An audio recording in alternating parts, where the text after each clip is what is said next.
दोस्तों, आज सुबह-सुबह न्यूज़ मिला कि डोनाल्ड ट्रंप जो है, उन्होंने 2 लोगों को फ़ोन किया। एक अजीत अंजुम को और दूसरा जो है आशुतोष को और पूछा कि सर बताइए आप, मैं आगे क्या प्लान करूँ? क्योंकि अजीत अंजुम जी अगर नहीं बताएँगे और आशुतोष जी नहीं बताएँगे या ये को टकले से पत्रकार हैं जो एबीपी न्यूज़ पे काफ़ी आते रहते हैं, संदीप चौधरी भी हैं। इन लोगों को फ़ोन करके पूरा स्ट्रैटेजी पूछा कि भाई क्या करना चाहिए? कि मैं बहुत डरा हुआ हूँ। मैं रज़ाई के अंदर छुप के डर के मारे काँप रहा हूँ। तो आप बताइए खोमैनी साहब एकदम अमेरिका के सड़कों पे एकदम छाती चौड़ा करके और शर्ट उतार के सॉरी और एकदम घूम रहे एकदम सलमान खान की तरह और मैं छुपा हुआ हूँ तो क्या करूँ? आप सोच रहे हैं मैं ऐसा क्यों बोल रहा हूँ? सर जी जाके अजीत अंजुम का थंबनेल देखो। ऐसा लग रहा है एक अपने देश में ना लिब्रांडो की एक जमात है। अगर मोदी जी और ट्रम्प की बात होगी, तो मोदी जी डरे हुए हैं, थर-थर काँप रहे हैं, छुपे हुए हैं, उनके पैरों के नीचे ट्रम्प के दबे पड़े हैं। अगर नेतान्याहू से बात होगी तो मोदी जी डरे हैं, पुतिन से बात होगी तो मोदी जी डरे हैं। और मतलब ट्रम्प बाघ का कलेजा फलाना ही मतलब पता नहीं क्या-क्या होगा। और यहीं पे अगर मान लिया ट्रम्प का ईरान के साथ हो गया, तो देखो ट्रम्प डरा हुआ है। इमरान जो ये ख खामनेनी साहब हैं, वो बाहर घूम रहे हैं। बाघ का कलेजा उनके पास। आप जाइए लिब्रांडो के अब्बू जो है ना, पूरा भर गया होगा। एक्स अकाउंट चेक करेंगे ना, तो पूरा भरा है। जस्ट कहीं मातम है, कहीं शहीदी दिवस मना रहे हैं, ऐसे समाजवादी पार्टी के लोग। ऐसा कई बार लग रहा है कि जो समाजवादियों के अब्बू का देहांत होगा, ऐसा मुझे लग रहा है। और वीर गति को मतलब प्राप्त हो गए। ये लोग नहीं बता रहे हैं कि 3-3 लेयर के बैंकर में छुपा था वो खुमैनी और वहाँ पे उन्होंने बंकर बस्टर बम मार के गिरा डाला। और जब आपके आप बस में कुछ नहीं होता है ना, तो पता क्या करते हैं? हम बदला लेंगे, हम छोड़ेंगे नहीं। आपको याद कीजिए ऑपरेशन सिंदूर के टाइम पे, हम छोड़ेंगे नहीं, हम ये कर देंगे, वो कर देंगे, सब गीदड़ भमकी है। और ये आज का नहीं है। आप एंशिएंट मिडल ईस्ट हिस्ट्री कोई उठा के देखिए, तो जो आज जो लिबरल गैंग है ना ये, जो समाजवादी टाइप, कांग्रेस टाइप के लोग हैं, ये तभी भी उन अरबी आक्रांताओं के पैरों में पैर चाटते थे उनके और उनके घरों में काम सेवा प्रदान करते थे। इनके बीवी, बच्चे, फैमिली सारा। और जब देश आज़ाद हो गया तो फिर ये निकल गए डेमोक्रेसी का जश्न मनाने। तो ये ऐसे शुरू से रहे हैं। आप बोलते हैं ना कई बार लोग बोलते हैं कि अरे भारत में इतनी आबादी है, तो कैसे मुगल लोग घुस गए, कई अरबी आक्रांत आ गए। ऐसे लोग पड़े थे इनके साथ। जो ऐसे लोग जाकर और इनके साथ इनके मिलकर और भारत की ही संप्रभुता पे हमला करते थे। जो ऐसे जो अपने वो बोलते हैं ना कि भेड़ी के खाल में छिपा हुआ, वैसे लोग थे। जो आज जाके देखिए एक्स पे लग रहा है कि अरे कहाँ पे लड़ाई कभी भी बांग्लादेश में जो हिंदू के साथ हुआ, कभी आपने देखा होगा कि ये लोग उनके लिए मातम मना रहे हैं? तब ये बोलेंगे देखो भाई वहाँ तो आपस में जंजी का चल रहा है, तो वैसे हो गया। और यहाँ पे क्या गाजा के लिए भी गाजा ऐसे समाजवादी मतलब मुझे तो कई बार लगता है समाजवादी जितने हैं ना है और खासकर उनके जाति से जुड़े हुए लोग जो हैं, ऐसा लगता है कि इन मतलब इन्हीं की औलाद है। बस नाम अलग है हिंदू वाला, बस औलाद तो इन्हीं की है ये। और ये लगे रहेंगे एकदम। अब वो आप तो पप्पू यादव है खुल के बोलता है। वो हर जगह जाता है, वो तो खुल के बोलता है कि मैं बस मेरे माँ-बाप, बाप-दादा यही लोग हैं, बस नाम मैंने अलग रखा है।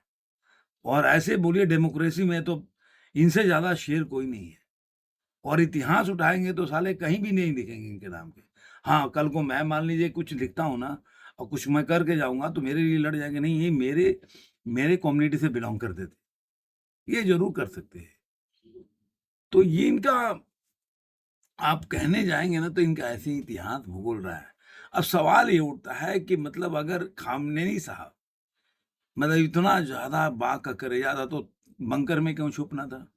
फिर वही जाके पहले जो तलवार पे लेके जाके युद्ध करते थे वही करते। भारत में जितने भी आपने देखा होगा एंशिएंट हिस्ट्री से ले मिडल हिस्ट्री तक, जितने भी राजा हैं वो नेतृत्व करते थे लीडर। कभी अकबर को आपने बहुत कम सुना होगा कभी गया होगा लड़ने के लिए। कोई बैरम खान जा रहा है तो कोई कहीं जा रहा है। ऐसे ही जयचंद जैसे लोग, तभी तो जयचंद के बारे में भी आ रहा है कि वामपंथियों ने उनके इतिहास को ही गलत लिखा है। तो जो लोग ऐसे लोग मिल जाते थे ना, जय सिंह जैसे लोग, और उनको उनके नेतृत्व में उन्हीं को लड़ा रहे हैं। अपने युद्ध में कम जाते थे लोग। अरे जब तुम्हारे जैसे तुम्हारे यहाँ इतने मतलब गद्दार भरे पड़े हैं तो तुमको क्यों लड़ने की जरूरत है? वो तो दो कौड़ी सिक्कों पे बदल जाते हैं। तो फिर वो क्यों लड़ने आएंगे? आप यही सब लड़ते थे सब। और आज जाके देखिए तो ये इतिहास भी है, आप देखेंगे ना, जो जो लड़ाके हैं ना उसको बोलेंगे यही बस हमारी कम्युनिटी के हैं। भले तुम्हारा आप 90s के बगैर 90s के दौर के पहले ओबीसी कोई नहीं था, और 1920 के पहले कोई मतलब यादव कोई कम्युनिटी नहीं थी। ये सब 4 वर्ण आते थे, उसी में होते, शूद्र में आते थे ये लोग। आज जाके देखिए, और ये सब है ना कि आप जाइए जहाँ पे बीजेपी में, अगर मान लीजिए मध्य प्रदेश में जो आज बीजेपी की स्थिति गिर रही है, उसमें मोहन यादव का बहुत बड़ा हाथ है।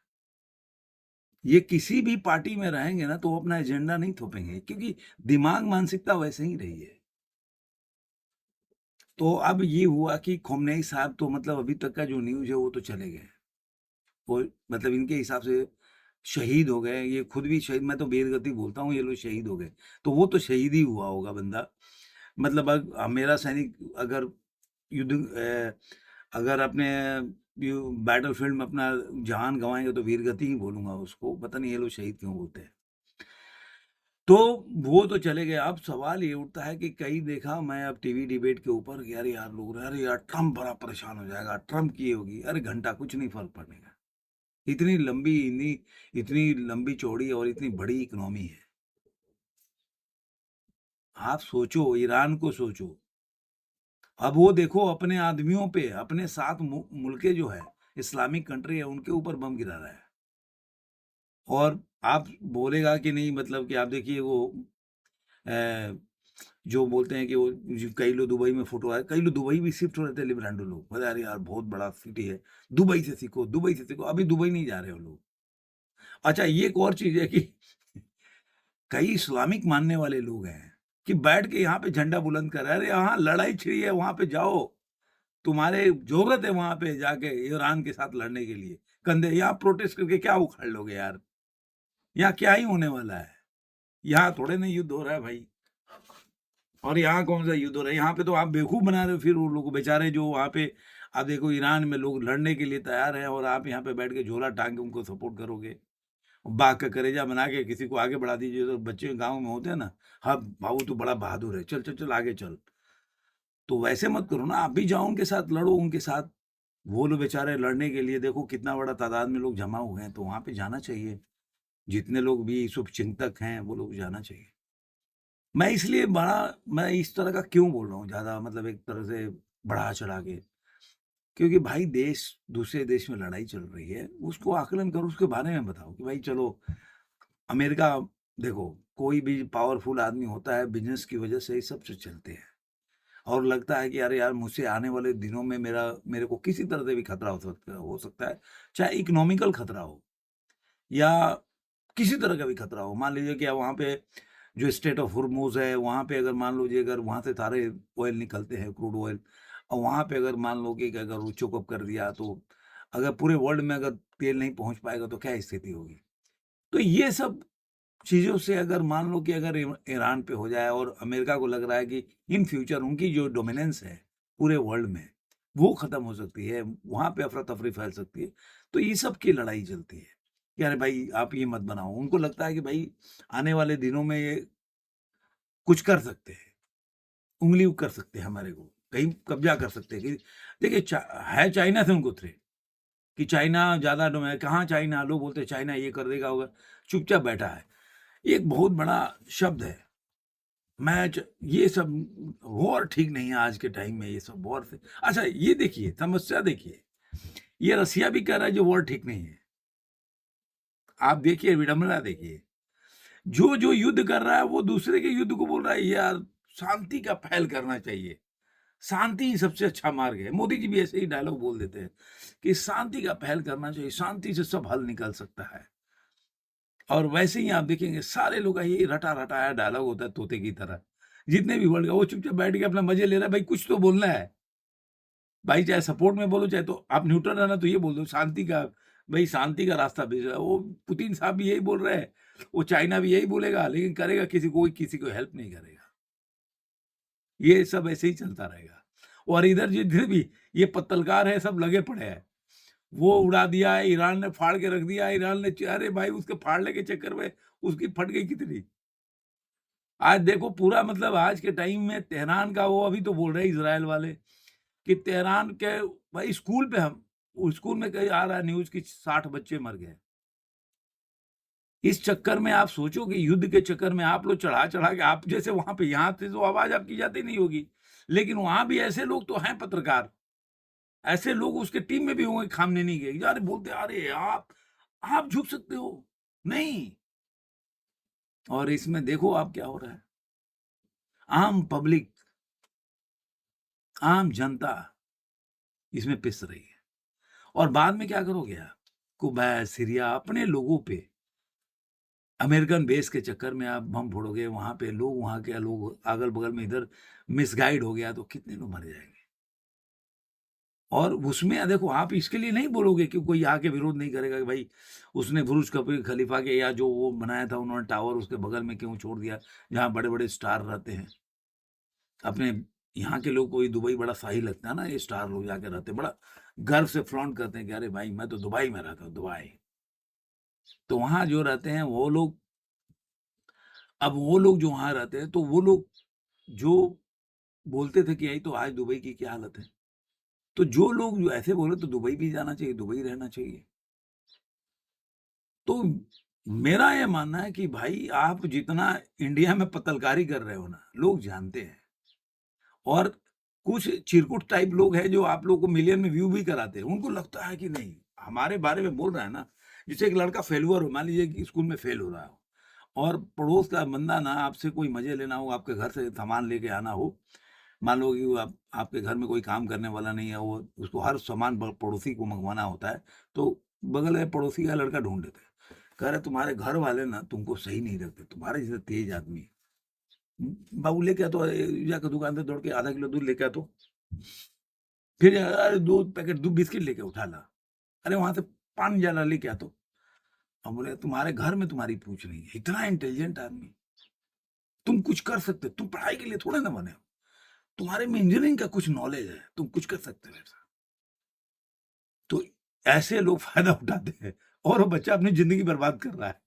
तो ऐसे खामनेनी के साथ भी हुआ। उसके बगल में लोग बैठे होंगे, "अरे सर, आप तो एकदम सही कर रहे हो।"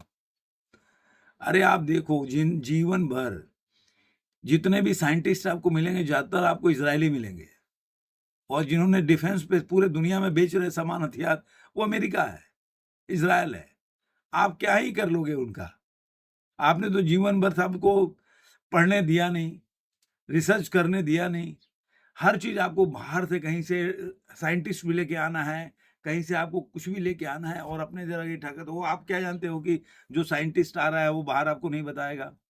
आप तो इन्हीं लोगों से लोगे ना, चाहे वो कोई यहूदी होगा या कोई क्रिश्चियन होगा, वो साइंटिस्ट वो आपके यहाँ आके आपके लिए करेगा पैसे के बल पे, लेकिन वो उसमें से एक आदमी हो सकता है प्लांटेड हो। काम तो आपको पैसे कमाने के लिए कर रहा है, लेकिन सब वहाँ पे खबर भी पहुँचा रहा हो। क्योंकि आपका अपना कोई मतलब आपने अपने लिए कुछ नहीं किया। अपना मतलब बोलते हैं ना कि आपने अपने आदमियों को, अपने बच्चों को उतना पढ़ाया-लिखाया नहीं या पढ़ने नहीं दिया, जो आपके लिए रिसर्च करके आपको एक पावर बना सके, जो आपके यहाँ कुछ ऐसे चीज़ों का मैन्युफैक्चरर कर सके। चाहे वो है जेट हो, चाहे कोई भी हो। अब इंडिया कर रही है प्रयास, चाहे छोटे स्तर पे कर रही है, इतना तो बड़ा नहीं कर रहे हैं, लेकिन वो तो आप जाइए फ्रांस हो गया, जर्मनी हो गया, लोग फाइटर जेट बनाते हैं, अपने यहाँ नहीं बना पाते। अब शुरू हुआ है उन्होंने। बाकी तो कई हथियार और बना के बेच रहे हैं ना, इसीलिए वो टेक्नोलॉजी आप सामान खरीदते हैं राफेल तो उसके साथ टेक्नोलॉजी भी लेते हैं। यही डील था ना राफेल के टाइम पे। तो इंडिया कर रही है। पहले नेहरू जी के अभी देखा मैं, उनका नाम नहीं लेना चाहता लेकिन मैं बताना चाहता हूँ कि प्रदीप सिंह हैं, उनका मैं काफ़ी इज़्ज़त करता हूँ। आपका अखबार उनका मैं वीडियो देखता हूँ कई बार। उन्होंने बहुत अच्छा वीडियो बनाया कि उनका वीडियो था आज का, मेरे ख्याल से आज ही का वीडियो है। कि उन्होंने बोला कि अरे देखो कि नेहरू गांधी के समय से क्या-क्या हुआ, सरेंडर किसको बोलते हैं। आपने कुछ ध्यान ही नहीं दिया देश को आगे बढ़ाने में। आप बोलते हो कि 70 साल में क्या किया? 70 साल में देखो जो नींव डाला उन्होंने, अरे 70 साल तक तुम नींव डालते रहे। मकान बनाओगे कब?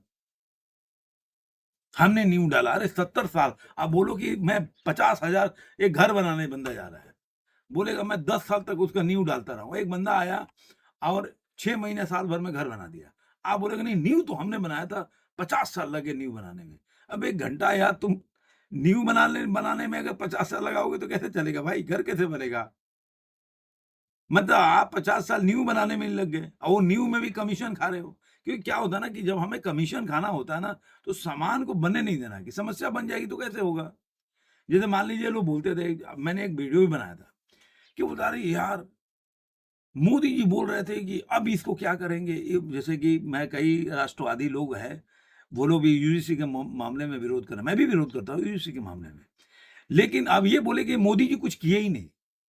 अरे 2014 के बाद अगर तुम कुछ बोल पा रहे हो ना, उस मोदी जी की देन है। नहीं तो 2014 के पहले तुम क्या लिखते थे एक्स पे? ऐसे राष्ट्रवादी जो आजकल राष्ट्रवादी बनते हैं सबसे, आज मोदी से ज़्यादा राष्ट्रवादी और हिंदूवादी बन जाएँगे। वैसे लोग 2014 के पहले क्या लिखते थे अपने एक्स अकाउंट पे, पोस्ट क्या करते थे, वो जाके आप देख लो। तो आप क्या लिखते हो? अपने को देखो, अपने को झाँको। ये सब मोदी जी का देन है जो आज तुम देख रहे हो कि आके पब्लिक प्लेटफ़ॉर्म पे बोल देते हो, कोई बोलने वाला नहीं होता, बच जाते हो, कोई कुछ करता नहीं है। ये सब मोदी जी का देन है, कि लोग आदमी प्रखर रूप से कुछ भी बोल पाते हैं। हम लोग मोदी जी का विरोध भी कर देते हैं प्रखर रूप से। लेकिन मैं फिर बोलता हूँ कि मोदी जी हैं तो देश के लिए काम किया है। जो विकास है किसी भी क्षेत्र में, वो नरेंद्र मोदी ने किया, इसमें कोई दो राय नहीं है। और जो भारत की गरिमा विश्व पटल पे जो बनाया है, वो नरेंद्र मोदी ने बनाया है।